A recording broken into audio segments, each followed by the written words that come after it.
we're going to discuss how to actually utilize the Lancet device or the finger poker whenever it comes time for you to check your blood sugars. Most of these devices are pretty universal in terms of how they work. This is the one that comes specifically with our glucose meter called the BioNeed meter, but that doesn't mean that it won't work with other meters or that other devices won't work with it. This is just a tool in order for us to obtain a blood sample. The first thing we'll want to decide or to look at will be to actually decide how deep we want the needle to go in order to obtain that blood poke or that blood sample. I have it set for about halfway in order to make sure that I obtain enough blood and that the hole is big enough to do so and deep enough. Now, if you have very calloused fingers because you have worked outside or for other various reasons, then you may find that you need it to actually go a little bit deeper. And you'll want to click it towards you. That means there's more red. The more red you see, the deeper it'll go and the more blood that you'll be able to obtain. If you're not sure, a good way to start is really to do it about halfway. And then if you find that you're getting a really large blood sample, then you may not go as deep next time. Or if you find that you're really struggling to obtain any blood from the hole that was poked, then you may go a little bit deeper. The next step is actually going to be to change out your lancet or the needle that was in there. And you'll pull this top straight off, and you're going to see that there's a lancet or a needle from the last time that it was poked. So you're going to hold that neck and pull that out. And whenever you pull that out, you'll see the little needle on top. And I actually use the top that I twist off from the old one or from this one to actually kind of poke that into.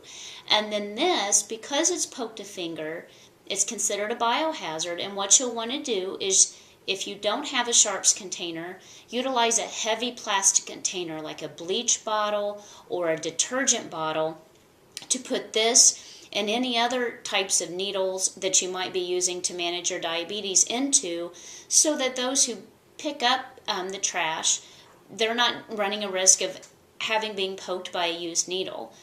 Whenever it comes time for you to discard the bottle that you put your used needles into, whether it's your bleach bottle, detergent bottle, you'll want to actually wrap it with tape around it and put it in the regular trash. And that helps to communicate that that shouldn't be recycled and that that needs to go in the regular trash.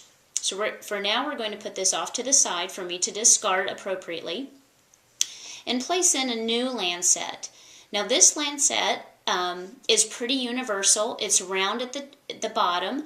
These come in a little different round shapes and some different sizes from different companies, but they will all work within this particular device. So this round neck, we're actually going to place this round lancet needle into, and we want to hold that, and it's going to press in about 25% of the length of that needle. Now we're going to twist that top off, and that's going to expose the needle right here. Now we can put the cap back on, using that half moon to kind of help us line up. And we're going to snap that in place. Okay.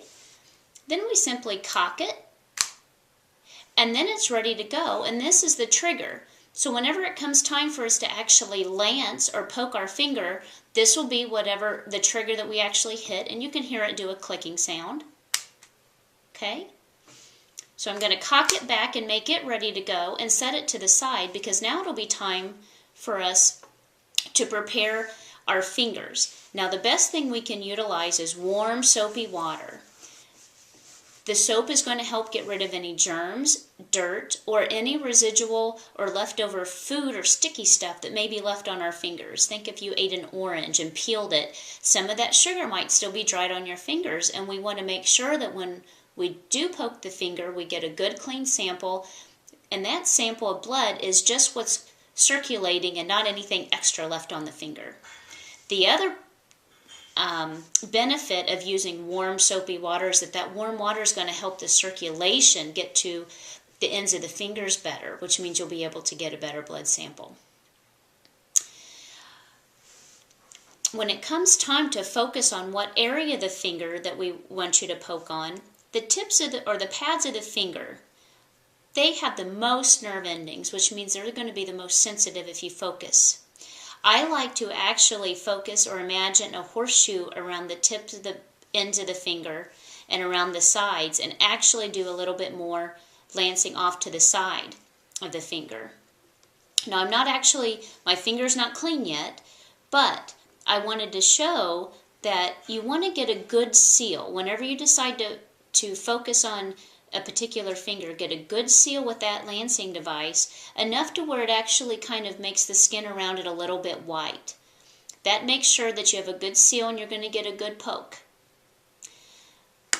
Another good idea is, once you have cleaned your hands really good with warm soapy water, is to kind of milk from the base and kind of engorge the tip of that finger with blood.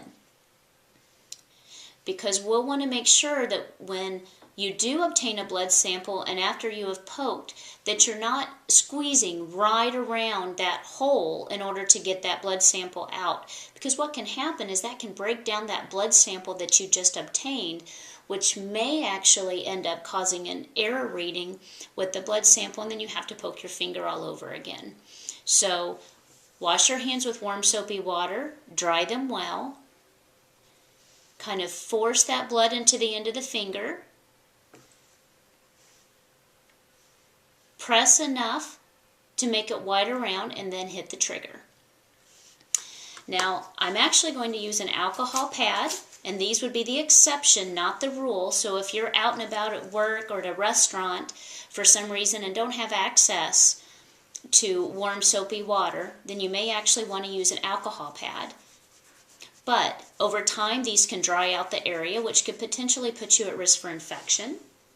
The other thing that an alcohol pad will do, if the alcohol is not dried completely before you poke the finger and get a blood sample, the alcohol can actually mix with the blood, and that can cause an erroneous reading with the glucose meter. So, needless to say, alcohol pads have a small role, but there's nothing better that can be said about warm soapy water whenever it comes time for us to poke your finger. Okay, this is now nice and dried. I'm going to focus on the outer areas of the finger. Make sure my device is cocked and ready to go. Massage a little bit of blood down there to the tip, and I might actually kind of hold that with my other finger. Going to press enough to make it a little bit white. Hit the trigger. Now I have a little bit of blood there, but that's not enough for a sample, so I'm going to milk from the base of my finger up, trying really good not to get too close to that hole, and kind of milk and hold. Now that dollop of blood will be just the right amount in order to complete a reading on the glucose meter that we're going to talk about shortly.